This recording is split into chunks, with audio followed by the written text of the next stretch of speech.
La compra del panteón tuvo que hacerse con el préstamo de Granat y con recolección de cuotas que se dificultaban mucho por la pésima situación en que vivían sus asociados. Los líderes de entonces lograron tener acceso al gobierno como lo hicieron los primeros inversionistas, pero no hubo presión de su parte para que pudieran llegar los refugiados de los pogroms en Europa, quizá porque las organizaciones judías no se convencieron de la bondad de ella y buscaron otras alternativas. Sabemos de los contactos que Granat tenía con el gobierno americano, al grado de estar presente durante las elecciones de McKinley en Washington, pero no hay mención alguna, ni en las actas de la alianza, ni en los periódicos de la época, que publicaban entonces las reseñas y las actividades de los extranjeros, como Granat y inmigrantes, que hayan tratado este tema. Durante la Primera Guerra Mundial y la decisión de los Estados Unidos de participar en la contienda en 1917, muchos hijos de los inmigrantes que se establecieron desde los años 80 del siglo XIX en Estados Unidos, por supuesto, optaron por buscar una alternativa para no ir al ejército a pelear por una guerra que sus padres y ellos mismos consideraban no les pertenecía. Por ello ahora su mirada fue hacia el país del sur, con su enorme frontera que les ofrecía una permanencia temporal hasta que terminara la guerra, y usaron todos los medios de transporte para llegar a la capital. Según Jacobo Glanz, fueron más o menos 200 personas. Esto es difícil de corroborar, ya que su inmigración en muchos casos fue como turistas y en otros como empleados requeridos por alguna institución. Se conocen sus nombres gracias a los que decidieron quedarse en México por haber logrado mejorar su situación económica o entender que el país les ofrecía grandes posibilidades de desarrollarse. Se unieron como grupo, sobre todo de habla inglesa, aunado al idioma común de los ashkenazitas, el yiddish. Fundaron un club en 1920 para reunirse y seguir con su misma forma de vida que ya conocían, es decir, muchos habían pertenecido al Young Men Hebrew Association, a la Bnei Brit y a otras organizaciones. Por eso se reunieron bajo ese nombre, Young Men Hebrew Association, con objetivos similares a los que había organizado el Barón de Hirsch, es decir, apoyar y educar a los inmigrantes. Era importante tener una publicación, una biblioteca, salones para enseñanza tanto del inglés como del español, lugares de esparcimiento con mesas de ajedrez y de billar, así como espacios deportivos. Eran realmente, como he mencionado en el título de la ponencia, otro mundo diverso. La importancia que le dieron a la integración de los inmigrantes al país fue notable. La creación de una escuela que pudiera ser reconocida por el gobierno, el apoyo a la fundación de una cámara de industria y comercio para que los comerciantes e industriales tuvieran dónde acudir en caso de problema con sus comercios, ya que aún no existía un Estado que los pudiera respaldar. El considerar que era posible fundar un banco israelita en México, como lo fue el Banco Mercantil, y la creación del Centro Deportivo Israelita, así como apoyar la representatividad de la comunidad del gobierno, como la fundación del Comité Central de la Comunidad Judía. Paralelo a este desarrollo del grupo de la Young Men's, la posibilidad de emigrar hacia México tuvo lugar para los ashkenazitas, sobre todo durante los regímenes de los presidentes Obregón y Calles. A partir de la primera década del siglo XX ya habían llegado algunos, como hemos mencionado, pero fue sobre todo entre los años de 1920 y 29 cuando se dio la mayor afluencia de judíos ashkenazitas al país.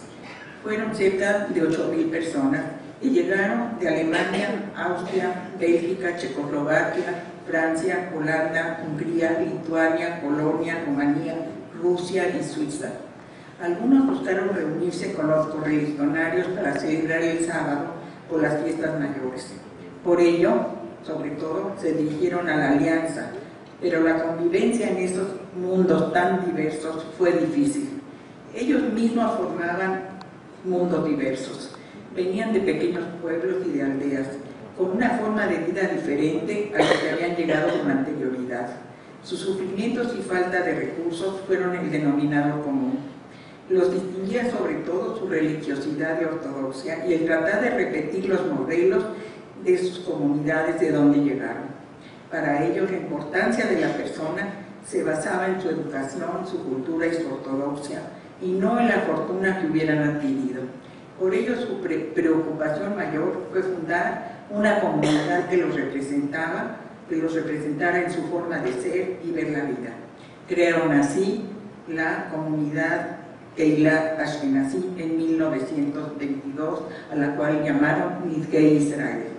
Principalmente se ocuparon de fundar una sinagoga, tener un rabino, un moel, un shochet, y tener un restaurante kasher, una carnicería, producir o traer el pan ácimo para la celebración de Pesach, poder tener productos kasher como el jabón, el vino o las jalot para el sábado.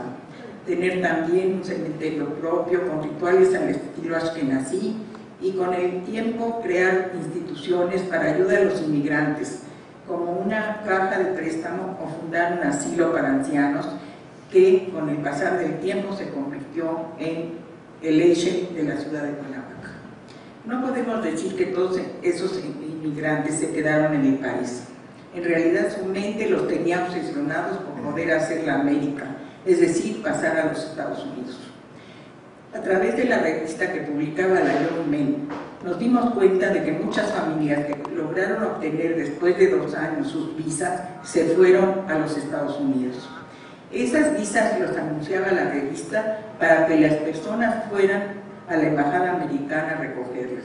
Esto nos da también una pauta de que quizá fuera la organización de la Young Men la única representante de los judíos en México en ese entonces. Insisto en que eran mundos diversos, que al llegar se agruparon por su lugar de origen, no solo como país, pero también del mismo pueblo, hablando varios idiomas además del yiddish, y formaron colonias como la alemana, la húngara, la francesa, la inglesa o la rumana. Tenían costumbres y ceremonias distintas según hubieran adquirido esos gustos y olores de sus pueblos. Esos inmigrantes dejaron de llegar al país por varias razones, entre ellas la ruptura de relaciones de México con Rusia en 1929, la gran crisis de ese año en los Estados Unidos, las presiones alemanas para impedir que los Estados Unidos entraran a la guerra y el desarrollo de una gran red de espionaje que alertaba al país para no recibir inmigrantes cuyos antecedentes no estaban muy claros. La subida de Hitler al poder fue la punta de lanza para detener las emigraciones. La política del presidente Cárdenas consideraba que México no necesitaba ya la inmigración. El crecimiento de la población sería la que subsanara todas las necesidades. La mayoría de los refugiados que lograron entrar a México después de la guerra fueron ashkenazitas que sobrevivieron al Holocausto. En número sumaban, como comenta Daniela Gleiser, menos de 2,000 personas. Hubo pocos casos, aunque muchas las solicitudes entre 1934 y 1939 al gobierno para una inmigración antes de declararse la guerra. Los que pudieron emigrar se reunieron en grupos también por su lugar de origen, pero sobre todo por su ideología. En asociaciones como Antigua Menora, Emuna, Alemania Libre, Liga Pro Cultura Alemana, Francia Libre y otras. Los que más insistieron en salvar compatriotas fueron los que pertenecieron al grupo de la Liga Pro Cultura Alemana. El 23 de mayo de 1939, esta agrupación hizo gestiones para que llegaran personas provenientes de Francia, escritores y políticos como Egon Erwin Kisch, Franz Bartok, así como de un campo de concentración dentro de Francia, los señores Andrew Ebert y Oria de Ebert, Joseph Brown y Eric Proste. Entonces Jacobo Granat, que estaba en un campo de concentración también en París, no fue considerado dentro de este grupo. Los recién llegados también se reunieron por su país de origen e ideología. Sobre todo los alemanes se alejaron y apartaron de sus correligionarios, quizá por sentir que no tenían mucho en común, tenían una gran cultura y diferentes formas de pensar. Eran otro mundo diverso, al igual que los húngaros que continuaban hablando su idioma y con costumbres muy diferentes. Sin embargo, a través de congregarse en diversas colonias, aceptaron tener representación ante el Comité Central.